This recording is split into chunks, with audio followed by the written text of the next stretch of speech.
ಕುವೆಂಪು ಅವರು ಏನು ಹೇಳ್ತಾರೆ ಅಂತಂದ್ರೆ, ವೇದೋಪನಿಷತ್ತುಗಳನ್ನು ಬರೆದವರು ದನದ ಮಾಂಸ ತಿನ್ನುತ್ತಿದ್ದರೆನ್ನುವುದು ರಾಮಾಯಣ ಬರೆದ ವಾಲ್ಮೀಕಿ ಶಿಕಾರಿ ಮಾಡುತ್ತಿದ್ದ ವ್ಯಾಧನಾಗಿದ್ದನೆನ್ನುವುದು ಆ ಮುಠಾಳ ಮೇಷ್ಟರಿಗೆ ಗೊತ್ತಿಲ್ಲ. ಈ ಮಡಿ ಹೆಂಗಸರಂತಹ ಮೇಷ್ಟರುಗಳು ನಿಮಗೆ ಹೇಳಿ ಕೊಡುವುದಾದರೂ ಏನು, ಅವರಿಂದ ನೀವು ಕಲಿಯುವುದಾದರೂ ಏನು? ಅವಿವೇಕಿಗಳು. ಪದ್ಯ ಬರೆಯುವವರು ಪಥ್ಯದಲ್ಲಿರಬೇಕು ಎನ್ನುವ ಕಂದಾಚಾರಗಳನ್ನೆಲ್ಲ ನಂಬಿಕೊಂಡಿದ್ದಾರಲ್ಲ.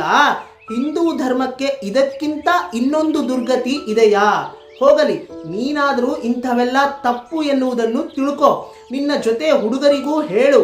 ಇನ್ನೊಂದು ಸಾರಿ ಆ ಮೇಷ್ಟರು ಹಂಗೇನಾದರೂ ಕ್ಲಾಸಿನಲ್ಲಿ ಹೇಳಿದರೆ ನೀನು ಹೇಳು, ಹಂಗೇನೂ ಇಲ್ಲ, ನಾವು ದನದ ಮಾಂಸ ಸಹ ಸಿಕ್ಕರೆ ತಿನ್ನುತ್ತೇವೆ, ನಾವು ಹಿಂದೂಗಳೇ ಅಲ್ಲ ಅಂತ ಹೇಳಿಬಿಡು ಎಂದು ನನಗೆ ಕೋಪೋದ್ರಿಕ್ತರಾಗಿ ಹೇಳಿದರು ಅಣ್ಣ ಅಂತ ನಮ್ಮ ತೇಜಸ್ವಿ ಅವರು ಇದರಲ್ಲಿ ಬರ್ಕೊಂಡಿದ್ದಾರೆ. ಕುವೆಂಪು ಅವರು ಈ ರೀತಿ ರಿಯಾಕ್ಟ್ ಮಾಡಿದ್ರು ಅಂತ.